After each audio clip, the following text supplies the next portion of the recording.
I've spent the last 6 years using my background in science and learning from all the brilliant experiences I've had with my students. And now I've left the old style of teaching and taken the plunge to create new ways to grow myself for my students. The real question is, how will I help other teachers ditch the old mindset without rules or laws completely from scratch? This podcast is here to give you the answer. Join me and follow along as I learn, apply, and share real tested classroom strategies to grow my abilities and strengths using only today's best practices. My name is Juan Campos, and welcome to Seal It With a Smile, Self-Driven Radio.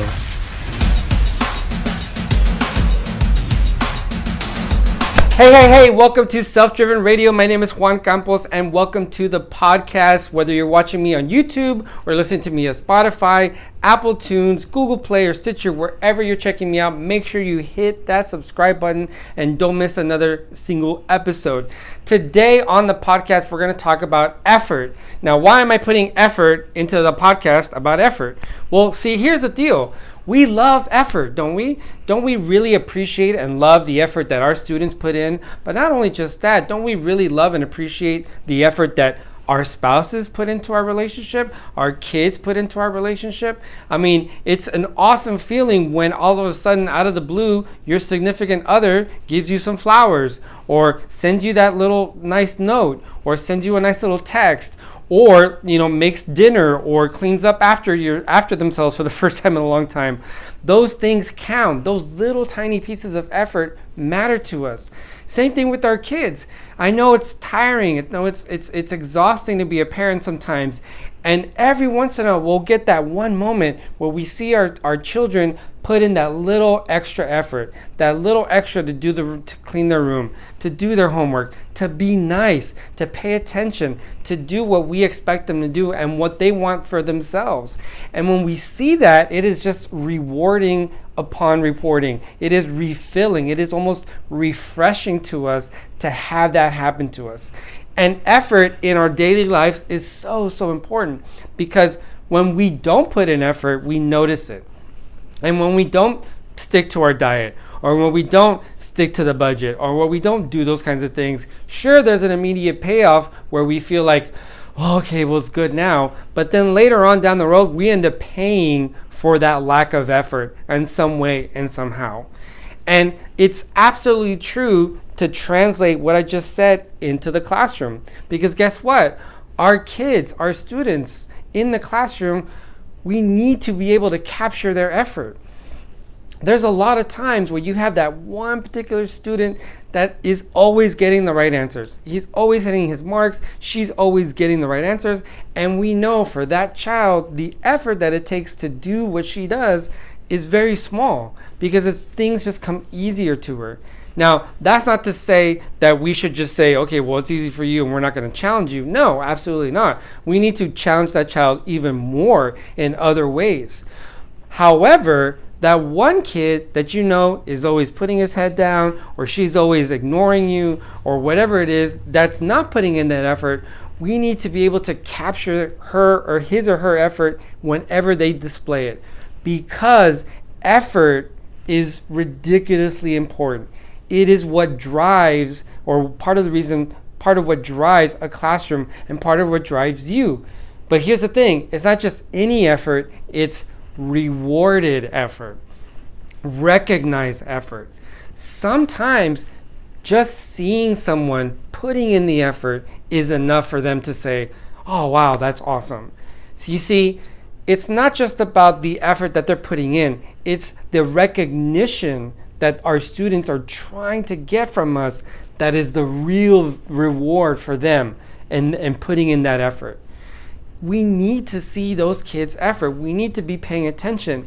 And now at the beginning of the school year, when things are kind of getting going, where you're getting your procedures going in, now is the absolute best time to recognize that effort, to see them putting in that time, putting in that energy, and acknowledging them for when they do that. It is absolutely essential.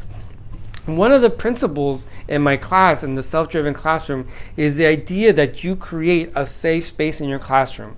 And that classroom safe space comes from you and your self-awareness. So When you recognize the effort of that one kid in class, when that one kid who's been quiet for 2 to 3 weeks all of a sudden raises his hand and says, I think I know what it is, or tries to answer the question, or maybe that one kid that never says anything goes for and tries to do something up on the board, we need to acknowledge that. We need to high five them. We need to pat them on the back, give them a shoulder rub, whatever we need to do, but we need to recognize that effort at the very moment that it happens. Okay, that is critical to recognizing effort. Number one, look for it. And number two, recognize it and acknowledge that effort at that very moment. Because children, especially children, want that immediate gratification.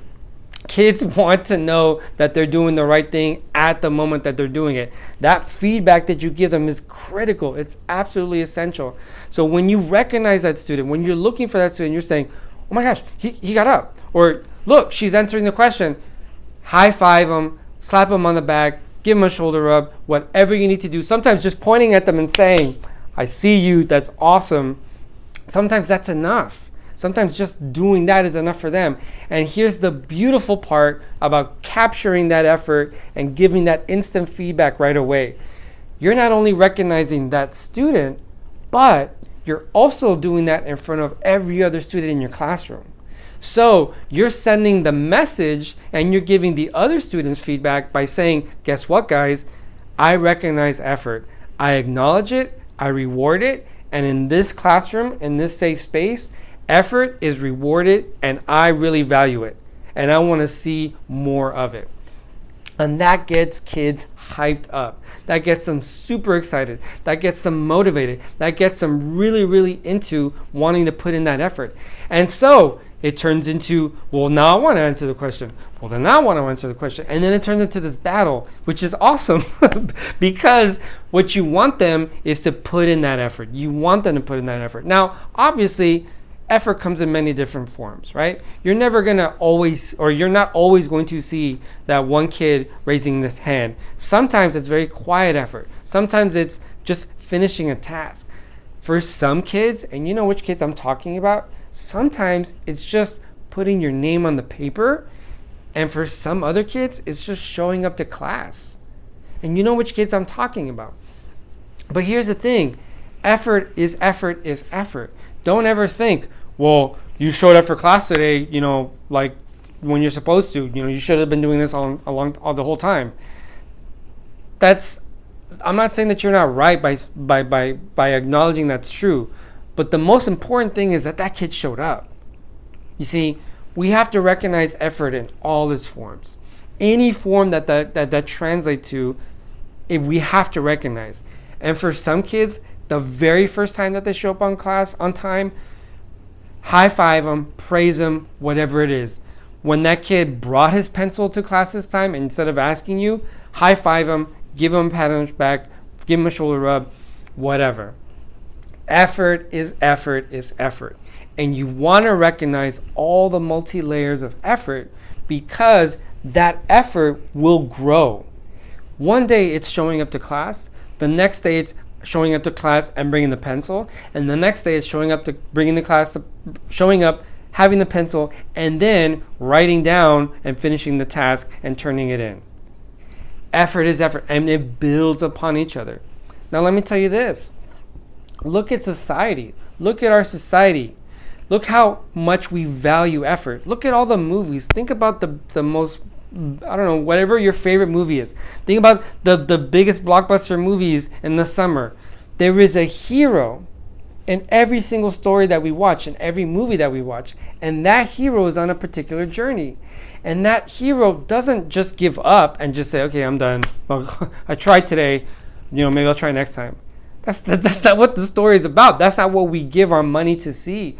We pay to see these stories because of their excitement, because we want to see at the end what this character does. And every single character in these stories go through this arc, right? They go through transformation. They go through a hero's journey. And at the end, all the effort that they put into achieving their goals gets rewarded somehow. Your students are on that same journey throughout the year. I know there's a lot of teachers that are like, well, I'm counting down to the summer. Don't do that. Please don't count down. In fact, we should be doing the opposite. We should be investing in quality time with our students, not running the clock, but actually investing quality time with our students, which is why I created my online course, the Self-Driven Classroom, because self-awareness is the key to making sure that every single second of that time that you have with them is high quality, high engagement. And not only that, but here's something else that I'd like for you to consider. Who do you want to be on the journey that your students are going through? What role do you want to play in their hero's journey? Because every hero's journey has villains, has friends of the hero, and has people that are kind of in the middle. Who do you want to be in your student's hero's journey? Because I know that you feel you're on a journey. You feel like, okay, first 6 weeks, first quarter, got to get this done. Boom, second quarter. I know that you understand that you're on a journey and you're processing and you're working and you're putting in effort, and you are also looking to get recognized for your effort. You are also looking for people, for your students, for your team members, for your administration to look at you and be like, wow, look at what this guy's doing, or look at what she's doing. That's awesome. We all want to be recognized for our effort. But in your students' lives, who do you want to be seen in their particular journey? Are you a villain? Are you getting in the way of their goals? Are you getting in the way of them finishing the end of the year with high marks and high grades? Or are you the hero's helper? Are you that wizard? Are you the best friend? Are you going to be that teacher? Are you going to be that model of achievement, of effort? Are you going to be that model for that student to emulate, to say, you know what, Mr. and Mrs. So-and-so, they're always here, they're always putting in effort, they're always trying their best, I'm going to try and do that for myself. Who do you want to be in that hero's journey? I'm asking because it's important that you identify who you want to be right now.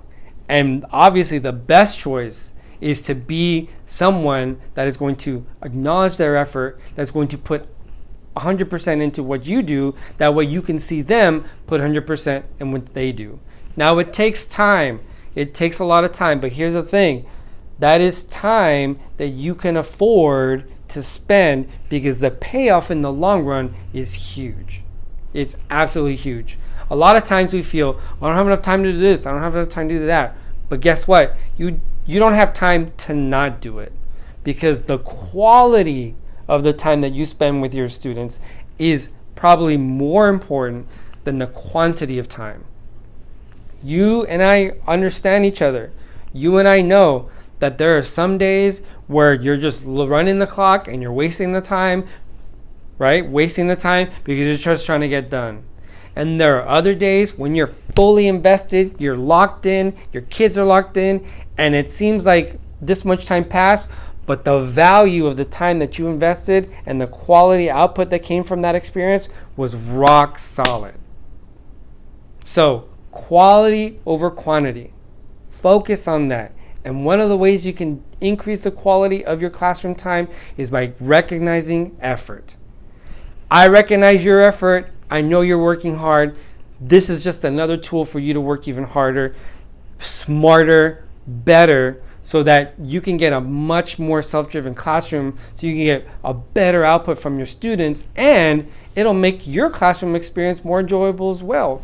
Because once you start recognizing the effort and those kids start coming back and giving you that positive feedback, and then they start answering questions and they start working harder, that's just more nutrition for you to put in more effort for them. And it's this beautiful feedback loop where you're recognizing their effort, they're putting in more effort. You recognize that extra effort, they're putting in more effort. And this feedback loop just constantly goes and goes and goes. And it just helps create and facilitate that self-driven classroom that we all want and that we want for our students. So, recognize the effort. Number one, make sure you pay attention to the effort. Look for it. Pay attention no matter how big or small. We don't want to say big or small. We just want to say whatever effort is appropriate for that student recognize it, number one. And number two, give instant feedback to it, okay? The second you see it, high five, point fingers, big smiles. You can't go wrong with a smile. Shoulder rub, praise, stickers. Believe me or not, I teach 12th graders. I teach high school kids, seniors. And guess what? They still love stickers. They still love stickers, okay? Nobody can ever turn down a sticker. So even a sticker, a high five, a smile, whatever you need to do, make sure, remember, rule number two, give that feedback immediately and recognize that effort that's appropriate for that particular student. And that's just going to continue that feedback loop. That's just going to help them that's what's going to help them want to do more. And again, you're not only teaching that student about effort, you're teaching your entire classroom about effort. All right? So stick with that. Thank you so much for watching me. Make sure to keep subscribing. There's tons more content coming your way. I am back. It's been a while, but I am back. More content is on the way. Check out my social media feeds on Instagram, on Twitter, on Facebook. There is free stuff for you. I actually have a free course that you can check out, and also a free PDF, a free workbook on my 5 tips for creating the best classroom of your life. Check that out. Download that. That's yours. Please take it. And no matter what you do, no matter where you go, make sure that every interaction you have with your students is sealed with a smile. Thank you so much for joining me here on the podcast. My name is Juan Campos, and I will check you later. Thank you so much for listening to the latest episode of Self-Driven Radio. I can't wait for you to apply everything you learned in this episode. And if you want more things that help you in the classroom, make sure you follow me on Instagram, Twitter, or Facebook, and click on the links in those profiles, because that gives you access to my free online course and PDF, which is the 5 secrets of the classroom, and access to sign up for my Self-Driven Classroom online course. It is a game changer, because here's the thing, guys, if we want to grow our students, we gotta grow ourselves. So love first, and don't forget to seal it with a smile.